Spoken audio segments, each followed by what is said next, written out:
Pueden sentarse, hermanos y hermanas, qué gozo vernos. Llegamos al final del libro de Nehemías. Esdras y Nehemías, cerca de 15 sermones a través de toda esta narrativa. Y quiero recordarles desde el principio del sermón que estamos llegando cronológicamente al final de los acontecimientos del pueblo de Israel. O sea que no solamente estamos cerrando el libro, sino que estamos cerrando el testamento, si se puede decir de alguna manera. En esta tarde vamos a ver algunas cosas importantes que el texto quiere mostrarnos, pero sobre todo, una vez más, vamos a ver la infidelidad del pueblo. Por lo tanto, el título del sermón en esta tarde es Dios no es infiel como su pueblo, segunda parte. Segunda parte. Si usted estuvo aquí cuando le hablamos de Nehemías al principio, usted se va a recordar que Nehemías llega a pedirle al rey que le dejara ir por el deterioro que encontró y escuchó de los muros. Y ahora al final vemos a Nehemías volviendo a pedir permiso al rey porque el pueblo se encuentra en un deterioro espiritual. Y en el capítulo 9 de Esdras, algunos sermones atrás, semanas atrás, nosotros titulamos el sermón Dios no es infiel como su pueblo, primera parte, porque luego de que en Esdras y Zorobabel habían construido el templo, el pueblo volvió a ser infiel, casándose con mujeres extrañas, extranjeras. Ese fue el mismo problema por el cual Dios había dividido a la nación, porque el rey Salomón se había ido en pos de los dioses de las mujeres extranjeras. Esa fue la razón por la cual Dios lleva a este pueblo al exilio por 70 años, porque se habían mezclado y habían desobedecido, particularmente en esto también. Y ahora volvemos a ver el pueblo fallar. ¿Recuerda la semana pasada que hablábamos de celebración? Bueno, esa celebración no duró mucho. Hay una infidelidad a todos los niveles de la nación, como sucedió cuando Esdras en el capítulo 9. Ahora vemos la infidelidad a todos los niveles de la nación. Líderes, el pueblo, sacerdotes, levitas, todos empezaron a fallar otra vez. Y ellos se casaron, se mezclaron con mujeres de naciones extranjeras, una vez más trayendo otra vez malestar. El pueblo vuelve a fallar. Increíble que luego de haber sido testigos de la mano de Dios, luego de haber experimentado el avivamiento de parte de Dios, luego de un tiempo donde ellos habían sido restaurados por la palabra de Dios, de que ellos habían sido avivados por la palabra de Dios y que habían vuelto a las tradiciones del pueblo de Dios, ellos vuelven a fallar. Y en el capítulo 3 entonces vemos a Nehemías, que luego de 12 años de haber estado sirviendo en Jerusalén en todo esto, ahora Nehemías, tiene que volver a pedirle permiso al rey para regresar ahora y lidiar con una descomposición espiritual. Él pidió permiso, encontró este deterioro espiritual y luego vemos que él toma acción al respecto. Así que Dios no es infiel como su pueblo, porque Dios había cumplido su palabra, su promesa de aquel retorno que le había dado. Ya ellos se encontraban como una nación establecida, pero vemos que el pueblo no puede ser infiel, no puede ser fiel. Yo quiero que usted escuche la historia una vez más, pero quiero que usted tenga algo en mente. Durante todo lo que veamos, usted y yo somos el pueblo. En la historia usted y yo no somos ni Nehemías, ni ninguno de los líderes. Usted y yo somos el pueblo que consistentemente fallamos al cumplir la ley. Y aquí nosotros vemos que al hacer este recorrido en el capítulo final de Nehemías, vamos a ver algunas maneras como el pueblo fue infiel a Dios, pero sobre todo cómo Nehemías responde al pecado y a la infidelidad del pueblo. Y de eso es que vamos a hablar, cómo Nehemías también responde ante la infidelidad de esta nación. Y yo creo que la manera como responde Nehemías a la infidelidad y al pecado nos puede ayudar a nosotros a ver cómo nosotros también podemos responder de igual manera ante nuestra infidelidad y nuestro pecado. Lo primero es que el pueblo es infiel aun cuando conoce la palabra. Lee el versículo 1 al 3 y usted se va a dar cuenta que ellos una vez más vuelven a leer la ley. Y ellos se encuentran que habían incumplido y hacen un ejercicio por obedecer. Aquel día leyeron, versículo 1 al 3, aquel día leyeron el libro de Moisés a oídos del pueblo. Y se encontró escrito en él que los amonitas y los moabitas no debían entrar jamás en la asamblea de Dios, porque no recibieron a los hijos de Israel con pan en agua, sino que contrataron contra ellos a Balaam para maldecirlos. Pero nuestro Dios convirtió la maldición en bendición. Eso es lo que ha hecho Dios, convertir nuestra maldición en bendición. Y sucedió que cuando oyeron la ley, excluyeron de Israel a todo extranjero. El pueblo vuelve a ser expuesto a la palabra de Dios una vez más. Y cada vez que es expuesto a la palabra de Dios, ¿qué sucede cuando somos expuestos a la palabra de Dios? Nos damos cuenta de nuestro pecado. Cuando conocemos la palabra de Dios y escuchamos la palabra de Dios, nos damos cuenta cómo le hemos fallado a Dios. Y el pueblo una vez más se dio cuenta de eso, de que luego de ser expuesto se da cuenta de su falta y luego intenta obedecer a Dios. Toma una decisión radical: vamos a excluir a los extranjeros. No solamente no lo vamos a dejar entrar a la asamblea de Dios, es que lo vamos a excluir. Pero déjeme decirle, no es la primera vez, esta es como la cuarta vez que ellos escuchan la palabra de Dios. ¿Usted recuerda en Nehemías 8? Que la palabra de Dios fue leída por el mediodía, fue explicada por Esdras de manera que ellos entendieran, y fueron sobre el Pentateuco, los primeros 5 libros de la Biblia, y ellos leyeron Deuteronomio capítulo 23. Ellos se dieron cuenta de que habían incumplido, y ahora nosotros vemos que el pueblo está tratando otra vez de obedecer, pero no es sostenible su obediencia. En la medida que la gente continuaba leyendo la palabra de Dios, se encontraban áreas donde habían fallado a Dios. Eso nos va a pasar a nosotros. En la medida que nos exponemos a la palabra de Dios, vamos a estar encontrando cuánto le hemos fallado a Dios y nuestra necesidad de un Salvador y un Redentor. Nosotros vemos que a pesar de toda la celebración que sucedió años o meses atrás, y nosotros lo vimos la semana pasada, ellos intentan obedecer, pero vemos que le dan la espalda a la Escritura también. Este pueblo vuelve a ser infiel. ¿Por qué? Hermanos, porque la infidelidad nuestra y del pueblo de Dios ante Dios siempre es una rebelión a la palabra de Dios. Siempre que nosotros, piénselo, que nosotros hemos sido infiel a Dios, es porque nos hemos rebelado a la palabra de Dios. Nos hemos rebelado a la palabra de Dios. Y le voy a decir algo. Ellos no solamente lo habían escuchado de parte de Esdras en el capítulo 8, sino quien era el profeta contemporáneo de ese momento, Malaquías, se había levantado también una vez más y probablemente predicó, dicen algunos, durante Nehemías estuvo de regreso a la corte. Probablemente Malaquías profetizó en ese tiempo, y si usted lee luego después se va a dar cuenta que Malaquías en el capítulo 2 los corrige por la corrupción de sus líderes, los reprende por matrimonios otra vez con extraños y les llama la atención porque han descuidado la casa de Dios robando los diezmos y las ofrendas. O sea, este pueblo ya tenía conocimiento de la palabra de Dios y por un momento estaban ahí luchando en obedecer, pero volvían a la infidelidad. Yo creo que hay algo que nos deja claro esa verdad, y es que a veces nosotros podemos tener el conocimiento de lo que tenemos que hacer, pero si esa verdad no transforma la manera como nosotros vivimos, nos puede convertir puramente en fariseos y legalistas, con mucho conocimiento de Dios, pero un conocimiento que no transforma nuestro corazón, nos va a hacer infieles y nos va a hacer legalistas y fariseos. A veces nosotros vemos que nos preocupamos por tener conocimiento, pero a veces no necesariamente para obedecer, sino para debatir o para argumentar o defender nuestros argumentos. Pero no un conocimiento que transforme nuestra manera de vivir y que nos haga cada vez más humildes y obedientes.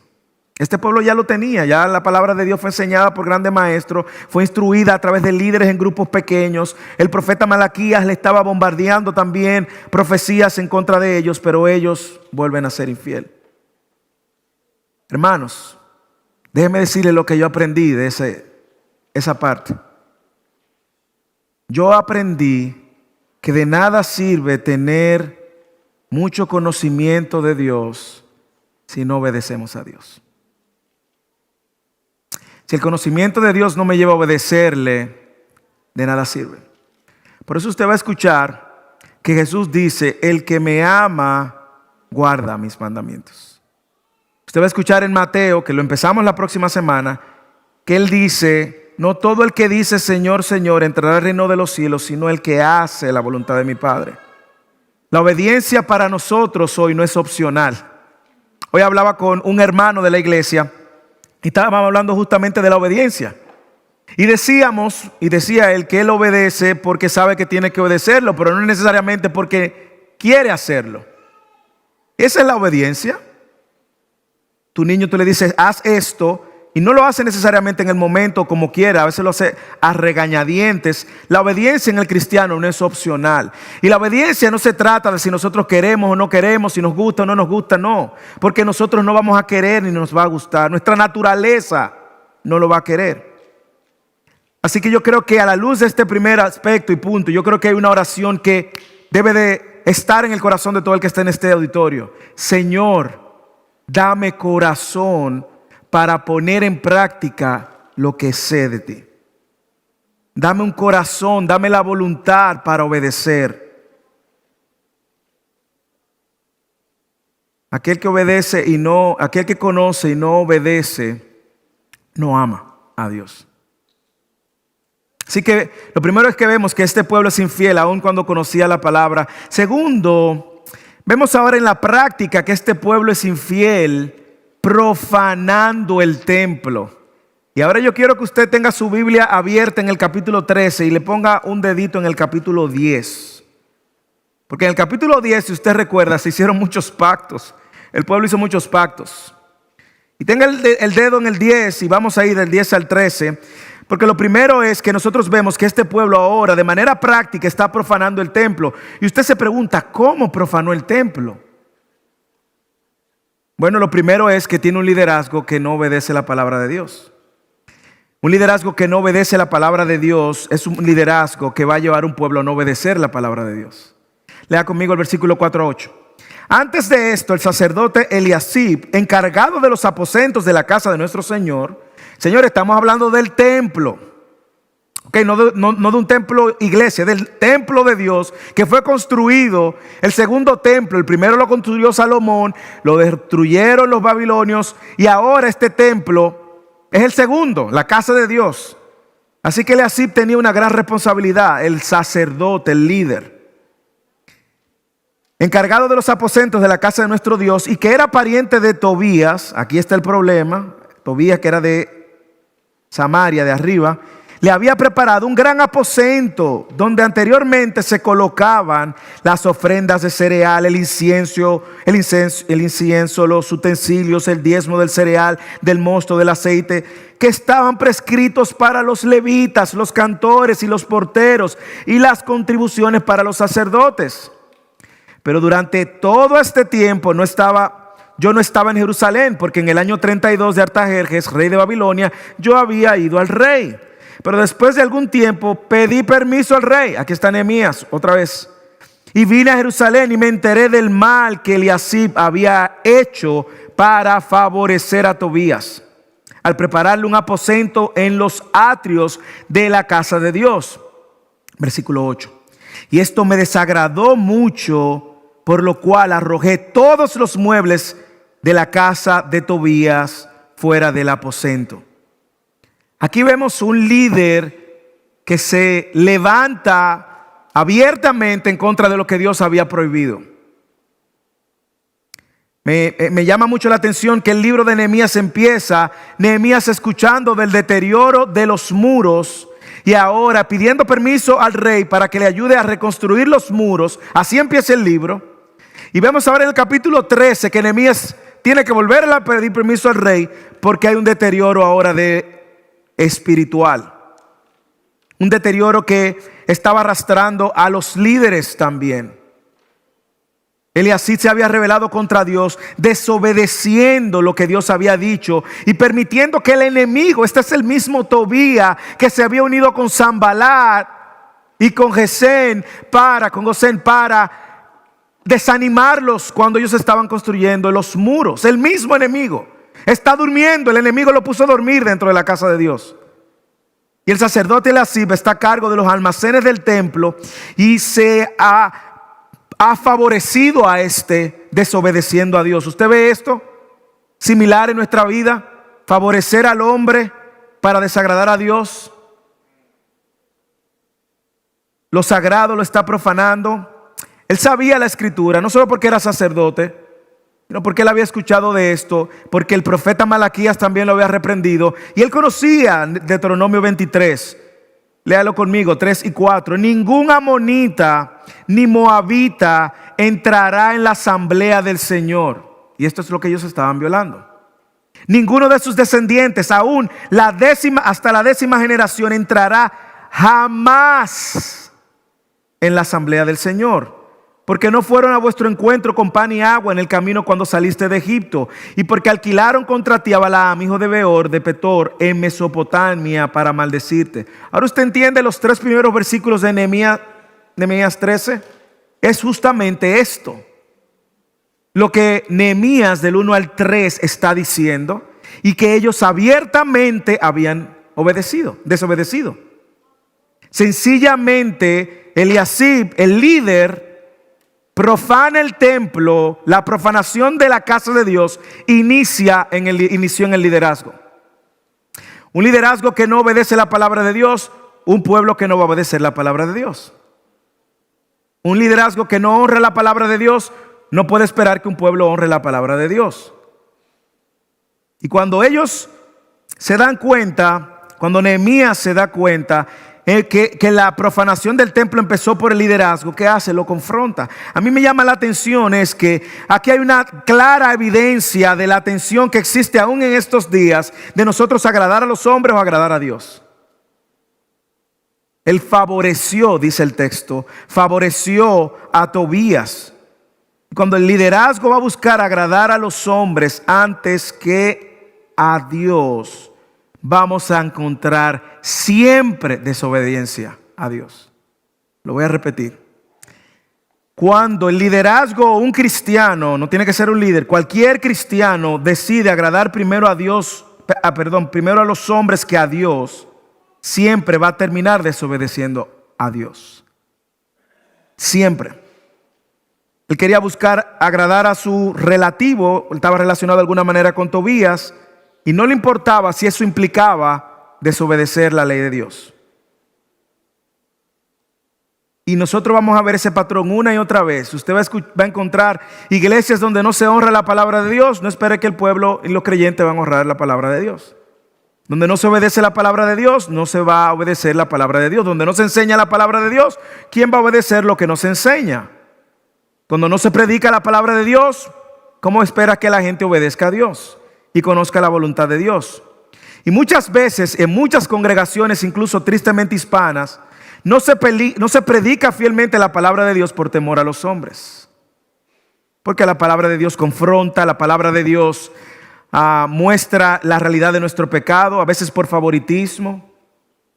Preferimos agradar a los hombres. Usted dirá, bueno, pero eso puede ser, no, eso sucede en la vida práctica. Piensa en el joven o la joven cristianos que deciden tener relaciones antes del matrimonio, agradar a los hombres primero, aun cuando se implique desobedecer a Dios. Piense usted en el trabajo. Cuando hay decisiones que usted sabe que abiertamente va a fallarle a Dios, pero por temor a los hombres usted decide desobedecer a Dios. Piense en el matrimonio. En el momento en que usted tiene que confesar un pecado y no lo hace, lo oculta por temor a que su esposa se va a transformar en una fiera que usted no quiere ver en la casa. Temor a los hombres. Cuando apoyamos el pecado de otros por no perder una relación. Continuamente buscamos agradar a los hombres, aunque esto implique fallarle a Dios. Y así empezó la profanación del templo. Lo primero fue por el liderazgo, pero lo segundo es que ellos descuidaron la casa de Dios. Ellos descuidaron la casa de Dios. Profanaron el templo descuidando la casa de Dios. Lea desde el 9 en adelante. Entonces ordené que limpiaran los aposentos y puse de nuevo allí los utensilios de la casa de Dios con las ofrendas de cereal y el incienso. Versículo 10. Y también descubrí que las porciones de los levitas, mira aquí el descuido, no se les habían dado, por lo que los levitas y los cantores que hacían el servicio se habían ido cada uno a su campo. ¿Usted recuerda la semana pasada que ellos se mueven? Dejaron su comodidad y se mueven a vivir en Jerusalén. Ahora ellos tienen que regresar porque descuidaron la casa de Dios. Versículo 11. Por tanto, reprendí a los oficiales y dije: ¿por qué está la casa de Dios abandonada? Entonces reuní a los levitas y los restablecí en sus puestos. Entonces todo Judá trajo el diezmo del cereal, del mosto, del aceite y de los almacenes. Y puse al frente de los almacenes al sacerdote Selemías, al escriba Sadoc, a Pedaías, uno de los levitas. Además de estos estaban Hanán, hijo de Zacur, hijo de Matanías, porque se les consideraban dignos de confianza y responsabilidad. Y su responsabilidad era repartir las porciones, las raciones a sus parientes. Observe cómo este descuido de la casa de Dios y de sostener a los levitas, a los cantores y los sacerdotes hizo que se descuidara el servicio a Dios en el templo. Olvidaron el pacto que habían hecho con Dios y su obra. Vamos ahí cerquita, Nehemías 10, 28 al 29, rápidamente. Nehemías 10, 28 y 29. Y el resto del pueblo, los sacerdotes, los levitas, los porteros, los cantores, los sirvientes, todo el templo y todos los que se habían apartado de los pueblos de las tierras a la ley de Dios, sus mujeres y sus hijos y sus hijas y todos los que tenían conocimiento y entendimiento, se adhieren a sus parientes, sus nobles, y toman sobre sí un voto y un juramento de andar en la ley de Dios que fue dada por medio de Moisés, siervo de Dios, y de guardar y cumplir todos los mandamientos de Dios nuestro Señor y sus ordenanzas y sus estatutos. Versículo 32 del capítulo 10. También nos imponemos la obligación de contribuir con 1/3, un ciclo al año, para el servicio de la casa de nuestro Dios. Versículo 37. También traeremos las primicias de nuestra harina y nuestras ofrendas del fruto de todo árbol, del mosto y del aceite para los sacerdotes, a la cámara de la casa de nuestro Dios. La cámara que Eliasib puso para Tobías, la cámara de la casa de nuestro Dios, y el diezmo de nuestro suelo, los levitas, porque los levitas son los que reciben los diezmos en todas las ciudades donde trabajamos. Y un sacerdote, hijo de Aarón, estará con los levitas cuando los levitas reciban los diezmos. Versículo 39, final. Así no descuidaremos la casa de nuestro Dios. Así que ellos este compromiso y este pacto lo olvidaron. Y por eso es que el capítulo 3 usted tiene que leerlo con un dedo en el 10. Así que vemos que este pueblo no solamente es infiel aun cuando conoce la palabra, no solamente es infiel profanando el templo por medio de líderes corruptos, líderes que no honraban la palabra de Dios, sino también un pueblo que tampoco honró a Dios, deshonrando su compromiso con el templo de Dios. Ahora, ¿cómo reacciona Nehemías? Cuando Nehemías se da cuenta de esto, y esto es lo que yo quiero que veamos a la luz de nuestra realidad ante cualquier pecado, Nehemías hace 5 cosas que yo quiero que usted y yo lo veamos. Lo primero es que él se indigna con el pecado. Él se indigna con el pecado. Lee el versículo 8. Esto me desagradó mucho. El pecado a Nehemías no es la primera vez que lo indigna. Pregunta, hermanos, ¿qué tanto te indigna tu pecado? ¿Qué tanto te indigna tu propio pecado y qué tanto te indigna el pecado del otro contra Dios? Lo segundo que hace Nehemías es que toma una decisión radical contra el pecado. No solamente se indigna, sino que Él toma una decisión radical. Él corta con el pecado y con todo vínculo con el pecado. Lee el versículo 8. Esto me desagradó mucho, por lo cual arrojé todos los muebles de la casa de Tobías fuera del aposento, del templo, fuera. ¿A quién le recuerda eso? ¿No le recuerda a Jesús el celo por la casa de Dios? Y cómo Jesús, indignado por lo que habían hecho en el templo, Jesús tiró todas las mesas hacia afuera.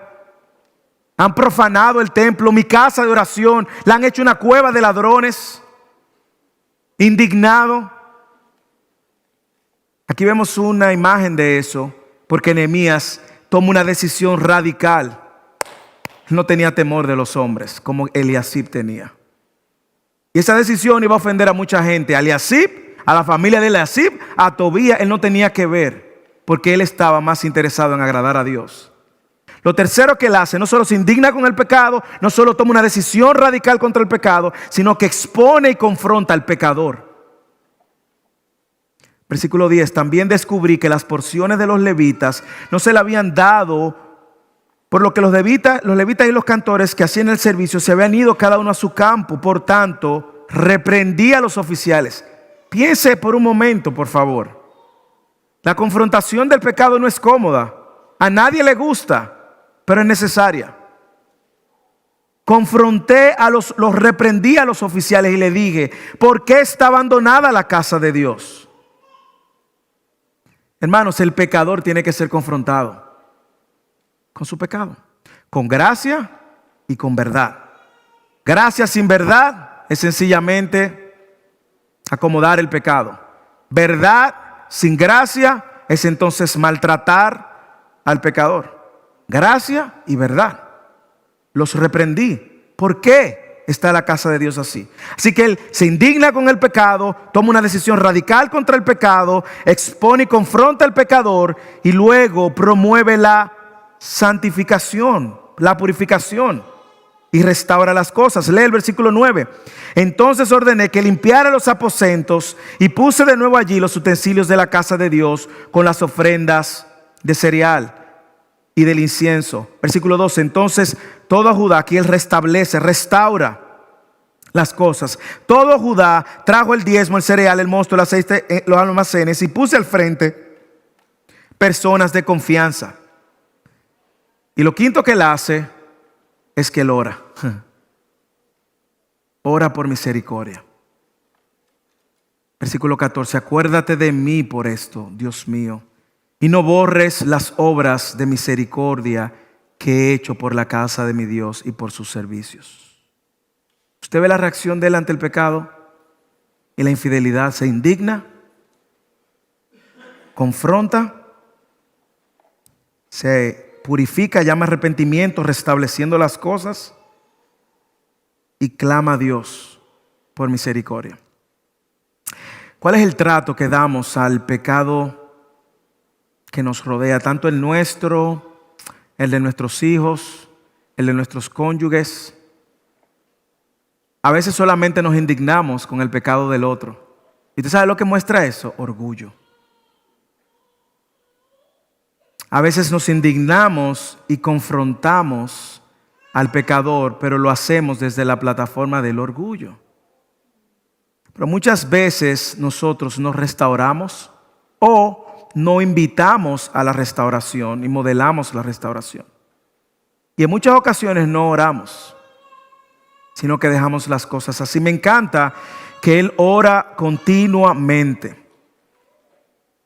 Así que el pueblo es infiel aun cuando conocía la palabra. El pueblo es infiel profanando el templo con líderes y con el pueblo que ha descuidado el templo.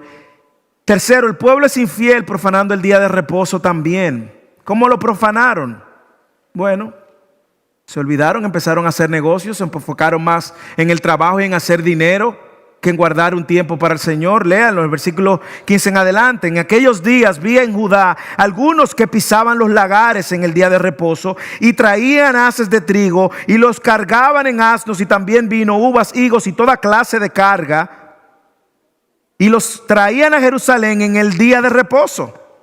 Y les amonesté por el día en que vendían los víveres, y también habitaban allí en Jerusalén tirios que importaban pescado y toda clase de mercancía y los vendían a los hijos de Judá en el día de reposo. Entonces reprendí a los nobles de Judá y les dije: ¿qué acción tan mala es esta que cometéis profanando el día de reposo? ¿No hicieron lo mismo vuestros padres? Y vuestro Dios trajo sobre nosotros y sobre esta ciudad toda esta aflicción. Vosotros pues aumentáis su furor contra Israel al profanar el día de reposo. ¿Cómo reacciona Nehemías? ¿Usted quiere que sabe cómo reacciona Nehemías ante la infidelidad? De la misma manera. Lo primero es que aquí, muy similar, él agarra y expone el pecado. Versículo 15. Léalo. Él lo expone, lo confronta. Versículo 15, la parte final. Y les amonesté por el día que vendían los víveres.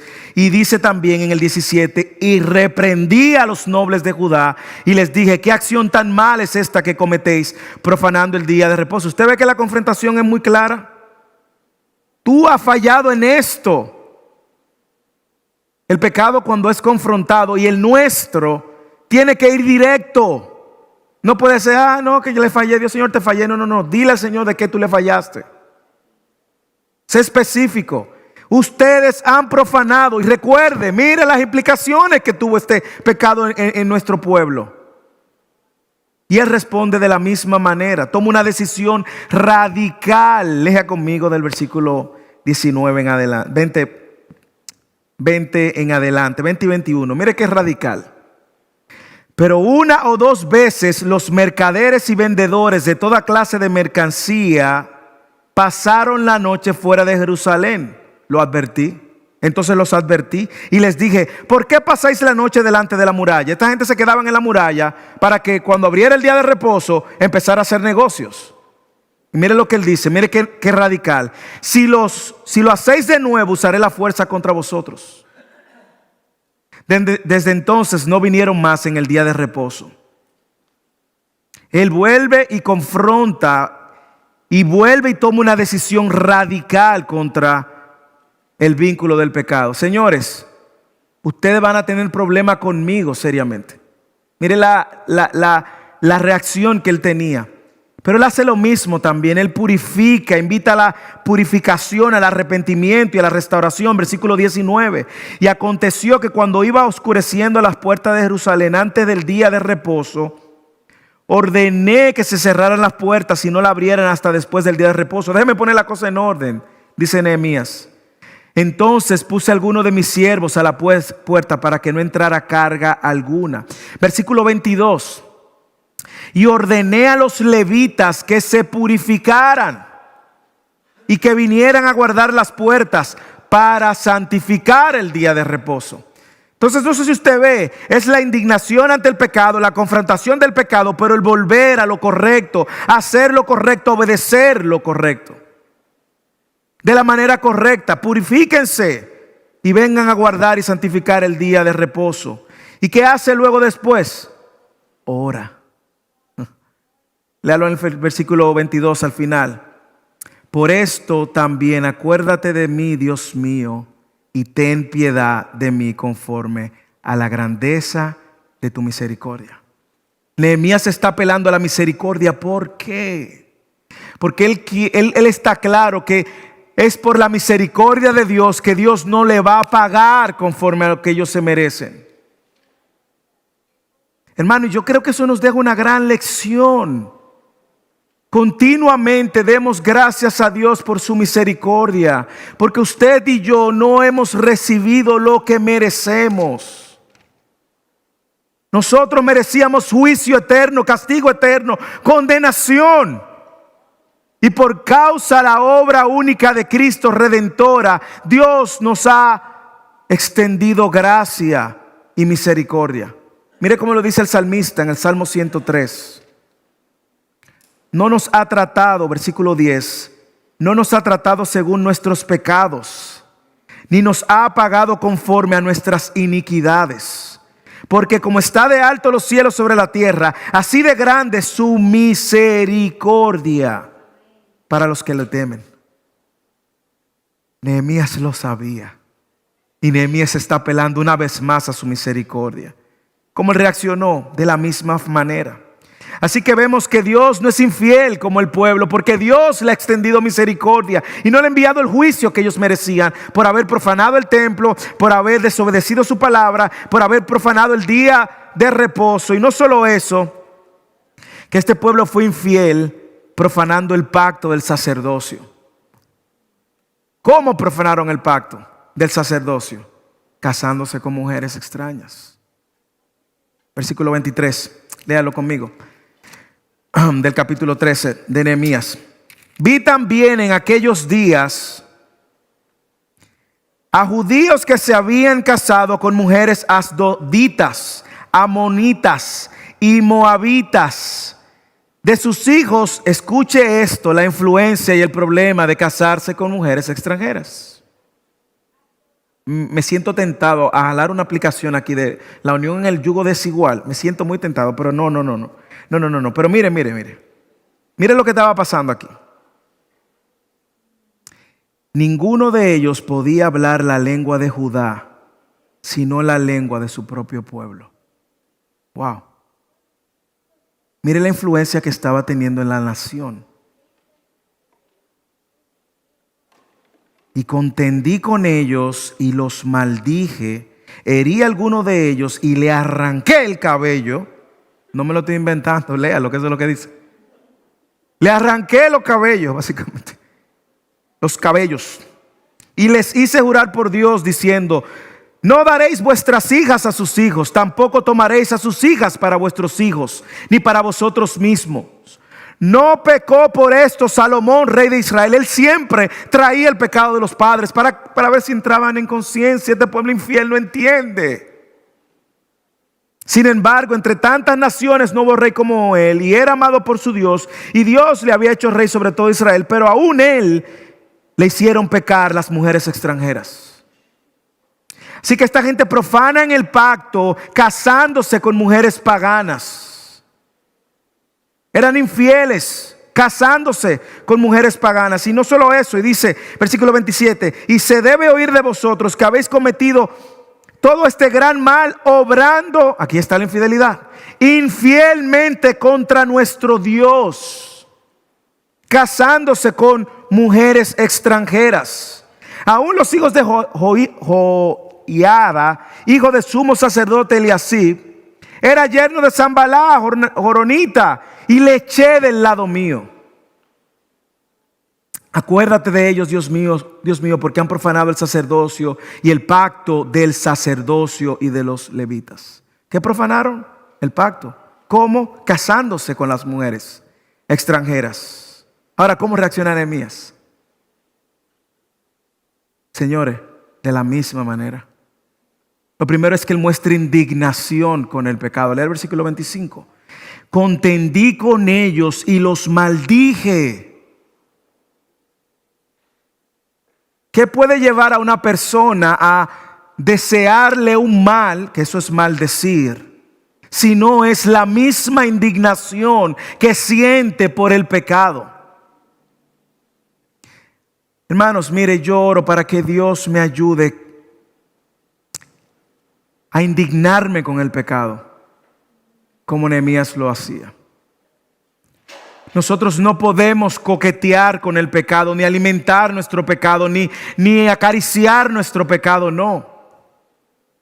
Dice el pastor Miguel, él escribió las 10 leyes del pecado, algo así. Una de ellas dice: el pecado te llevará más lejos de lo que tú piensas. El pecado te mantendrá más lejos de Dios de lo que tú piensas. Mire cómo se indigna con el pecado, pero mire cómo él confronta el pecado. Él se indigna, dice, herí a algunos de ellos, le arranqué el cabello. Es interesante que en Esdras 9, quien se arranca los cabellos es Esdras. ¿Usted lo recuerda cuando lo vimos? De la indignación. Parece como que eso no le funcionó mucho. Y dijo, déjame, en vez de yo arrancarme los cabellos, déjame yo arrancarle los cabellos a otro, porque... O quizá Nehemías era calvo y no tenía cabello. Y dijo, no tengo, entonces déjame agarrar el que tiene.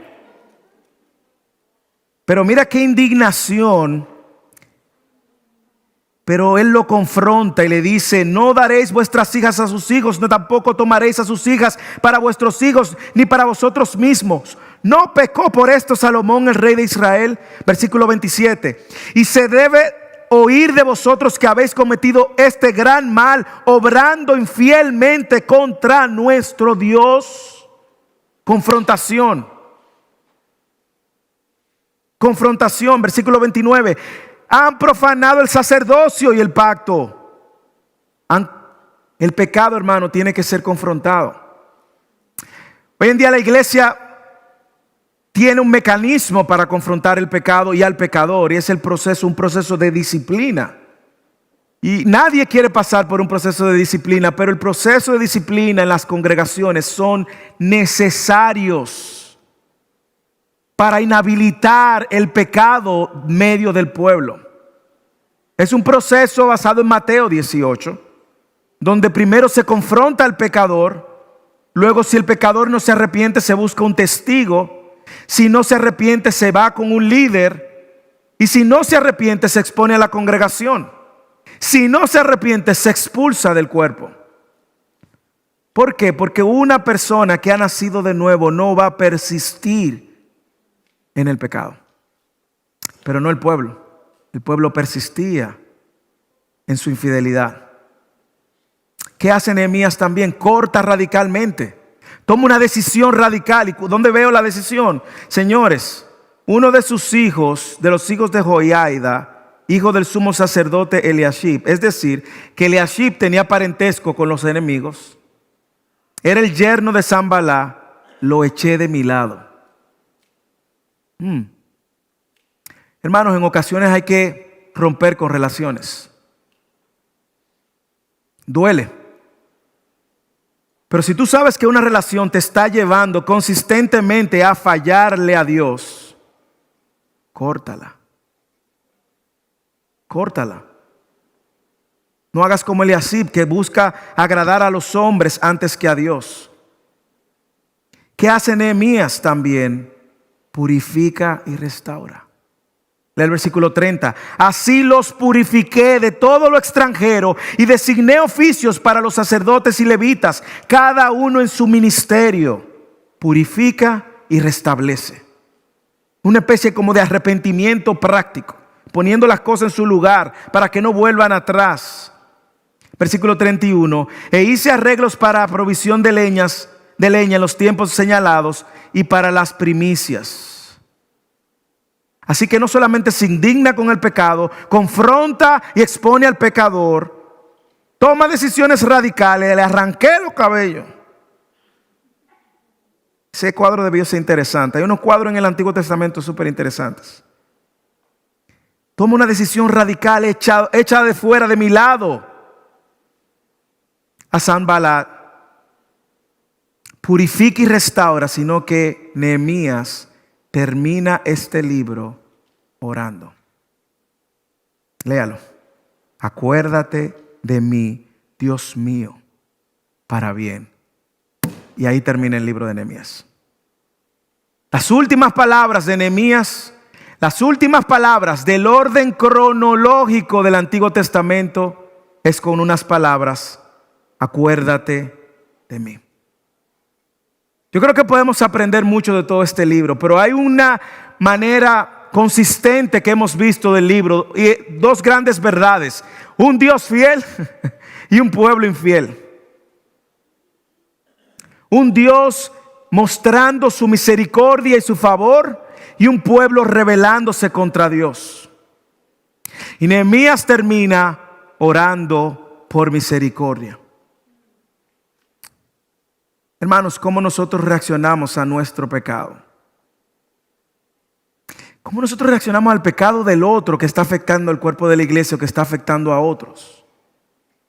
¿Confrontamos a la persona? ¿Tomamos acciones radicales? ¿Y pedimos por misericordia y fidelidad a Dios?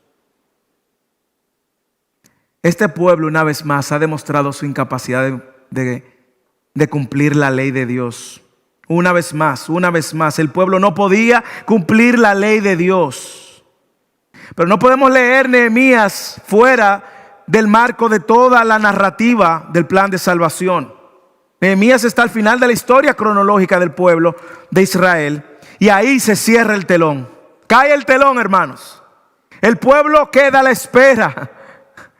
Le digo algo, Dios se acordó del pueblo. El pueblo quedó a la espera de alguien, de un Salvador que lo pudiera sacar de esta condición, y Dios escuchó esa oración. ¿Usted sabe qué me recuerda a Nehemías? Que Nehemías no es como las películas de Hollywood, que tienen un final feliz. La Biblia sí tiene un final feliz, porque la historia no terminó ahí. Acuérdate de mí, Dios mío, para bien. Dios se acordó. 400 años empezaron a partir de ese momento de silencio, donde no habían profetas. Malaquías fue el último profeta, Nehemías el último líder y el último acontecimiento de la nación. Y empezó un periodo de 400 años de silencio. 400 años después se rompe el silencio con el grito de un niño en el pesebre, que no era un niño, era la respuesta de Dios a esta oración de Nehemías. Dios estaba cumpliendo una vez más su promesa. No era un niño, era el Rey del mundo, el Salvador, el Mesías, el Emmanuel, el Dios con nosotros.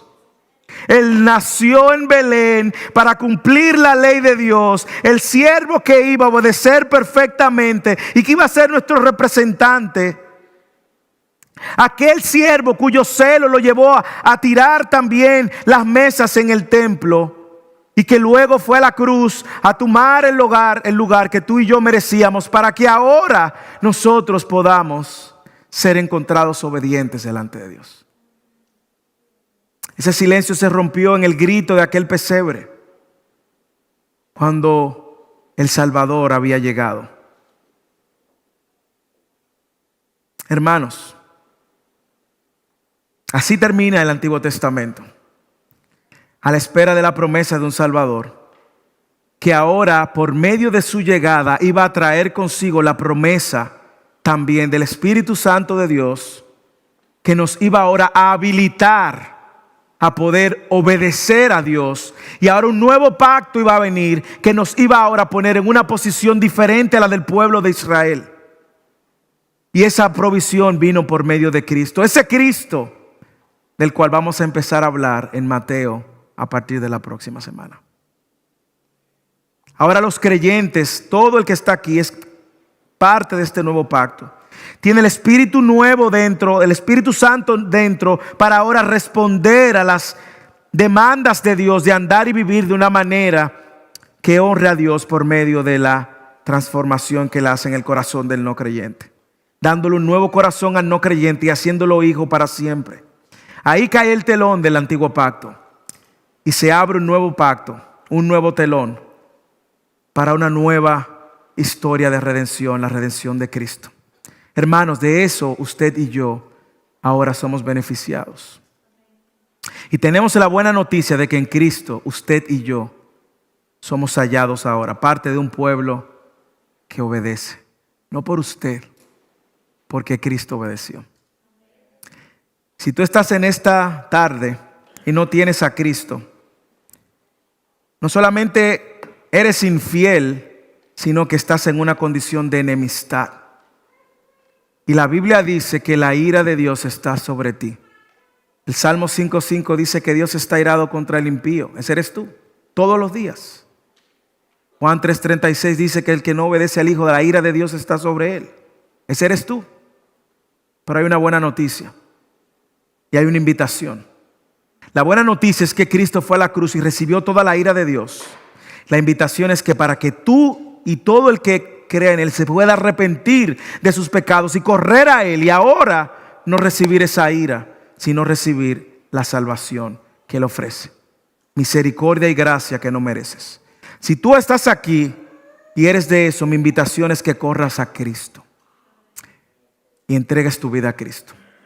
Y si estás aquí y ya eres de Cristo, dale gracias a Dios por Cristo y la provisión. Y te invito a que prepares tu corazón para hacer un recorrido de casi un año sobre el Evangelio de Mateo, donde conoceremos a este Mesías prometido. Oremos.